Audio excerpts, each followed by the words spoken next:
Salah satu tanda keutamaan dari orang-orang soleh di zaman dahulu adalah mereka ikhtiarnya secukupnya, tapi kemudian rezekinya berlimpah penuh berkah.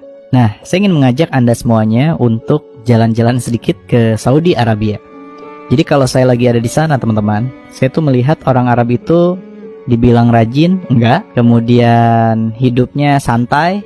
Kemudian kerjanya juga berangkatnya itu bisa jam 10, setengah 11, baru pada berangkat ke kantor, itu pun santai.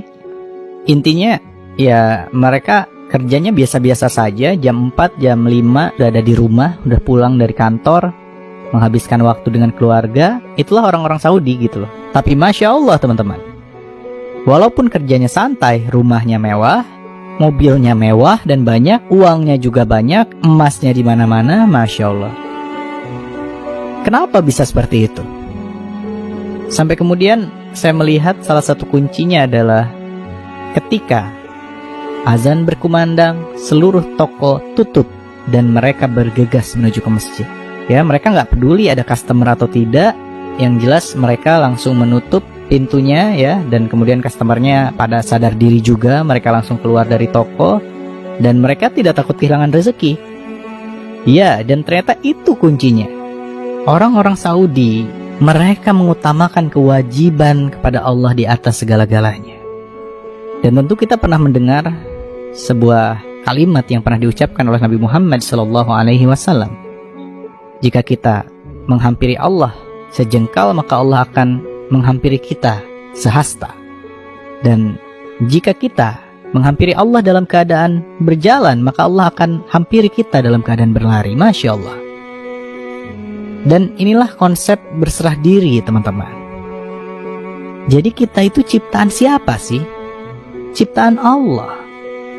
Nah sekarang gini teman-teman, kalau misalnya Anda menjadi seorang profesor dan kemudian mampu menciptakan sebuah robot yang bisa bergerak, berperilaku seperti kita manusia, apa sih yang kita harapkan dari robot itu? Mengikuti keinginan kita atau justru melawan keinginan kita? Mengikuti kan? Nah sekarang kalau robot itu ternyata melawan kepada kita, kira-kira apa yang akan kita lakukan? Ya udah syukur dihidupin, ngelawan lagi gitu kan ya. Untungnya Allah nggak kayak gitu teman-teman sama kita. Pertanyaannya adalah selama hidup kita lebih sering mana? Mengikuti keinginan Allah atau mengikuti keinginan diri sendiri? Coba kalau sikap Allah seperti sikap kita kepada robot tadi, mati kita semua, di switch off ya kan. Maka sahabatku semuanya, Masya Allah, kalau si robot yang kita ciptakan tadi ngikuti keinginan kita, apapun yang kita mau, dia mau kerjakan, kemudian dia nurut, dia melayani kita, dia menghamba kepada kita, kira-kira apa yang akan kita lakukan pada si robot itu? Oh, pasti kita sayang berkali-kali lipat pada robot itu, betul tidak? Nah, maka salah satu kunci agar berlimpah rezeki adalah hidup kita harus berserah pada Allah. Maksudnya apa? Ketika Allah berikan kita masalah, ya harusnya kita terima. Selama ini apa?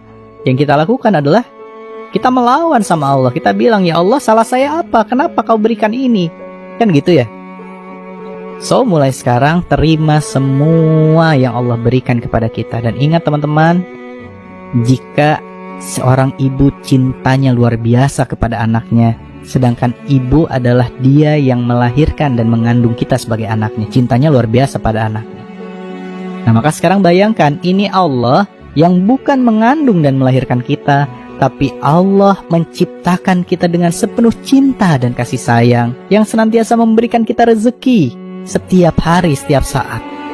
Maka cinta Allah kepada kita, Masya Allah, melebihi cinta jutaan ibu kepada anaknya, Masya Allah.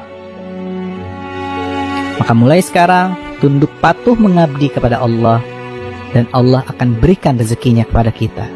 Seperti yang Allah sampaikan di dalam Al-Quran, barang siapa bertakwa kepada Allah, niscaya Allah akan mengadakan baginya jalan keluar dan memberinya rezeki dari arah yang tiada pernah disangka-sangkanya. Dan barang siapa yang bertawakal kepada Allah, niscaya Allah akan mencukupkan keperluannya.